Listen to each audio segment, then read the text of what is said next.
Welcome to medieval medicine, where every problem is solved by making it worse. Got a headache, a fever, a bad vibe? Don't worry, I've got just the cure. Something that will make you question humanity's survival instincts. Alright, let's kick things off with trepanation. Trepanation, the medieval practice of curing headaches by drilling a hole in your skull. The idea was that your headache, or your seizures or bad mood, were caused because of evil spirits trapped in your head. So obviously, the best way to solve this was to give them a nice little escape hatch. No need to worry, good sir. We'll just pop this bad boy in, and the spirits will flee like my third wife after tax season. Can we try, anything else? Nope. Bob the doctor, can he fix it? Bob the doctor, yes he can. Here is the fun part. This wasn't some French practice cooked up by a madman with personal vendetta against society. Trepanation was super popular. We found thousands of medieval skulls with these little DIY head vents, and get this, some of them even showed signs of healing, which means people survived this nightmare. Honestly, I'm not sure what's more impressive, that people actually survived this, or that medieval doctors thought, you know what, we've nailed it, literally, and patted themselves on the back. You know what else is impressive? What the fuck, how do you get here? You hitting that subscribe button. What? Hit it and I'll leave. Okay, jeez. Now, if you're thinking, drilling a hole in your skull is bad, don't worry, it gets worse.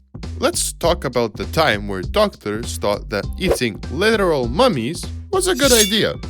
That's right, these geniuses believed that grinding up actual Egyptian mummies and eating them was a cure-all.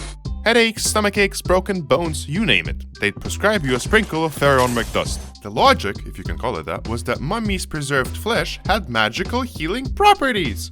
If they lasted thousands of years, surely they'd transfer some of that longevity to you, right? The rich absolutely loved that stuff. It wasn't even about health, it was like a flex. Like, oh, you're eating garlic for your cold? That's cute. I'm snorting Cleopatra's kneecap. You feel better? No! But here's the kicker. Half the time, the powder wasn't even a real mummy. It was just random ground up corpses because, surprise, actual mummies were hard to come by. So yeah, medieval medicine, innovating the fine line between healing and what the hell are you even doing? But hey, at least they weren't drinking pee. Oh wait, they were! That brings up to the next big idea. Urine diagnosis. Urine diagnosis. Yes, they tried diagnosing patients by drinking their urine. It's gross, I don't want to talk about it, let's move on. Animal poop as medicine. Jesus, is there anything here that doesn't involve secretions of any kind? Ooh, that's a good one. King's touch, or like royal touch. Why? Because the king's family was chosen by God to rule over the peasants. Naturally, if God was your job reference, it made sense that your hands had like a bonus healing DLC. When I learned about this, I thought, what if you touched people and they all died? Would the people go bananas and stop believing that the king had the right to rule? But here's the thing, they mainly use this to treat tuberculosis, cervical lymphadenitis, lymphadenitis. Yeah, tuberculosis, cervical lymphadenitis. It was just a swollen neck caused by tuberculosis. Why is the name so long? And this condition almost never killed anyone, so people usually just got better on their own. So I assume if it didn't work on someone, the king can just say that the guy was possessed by demons and there was nothing he could do. But then I started thinking, what if a woman tried to do the same thing? Imagine a queen walking around touching people and claiming she could heal them. People would call her a witch and burn her. Oh, right. She can heal herself. How the fuck are we supposed to kill someone who can heal themselves? I don't know, not my problem. So, earlier we talked about making holes in your head. This was primarily used to treat mental illness, right? Another really innovative technique for mental illnesses was this. Throwing someone in a pit full of snakes. The idea was simple. Scare the crazy out of you. I guess the logic was that nothing fixes a troubled mind quite like fighting for your life in a pit full of venomous snakes. You know what? I think I'm fine now. Heh, told you it works.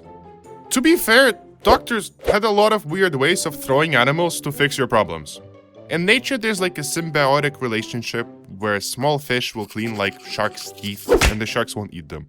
So naturally, mice for healing toothaches. We are not sharks. So we had to put a little human sprinkle in it, like, some finishing human touches so it will work on humans. So we cut the mice in half. Why? I don't know.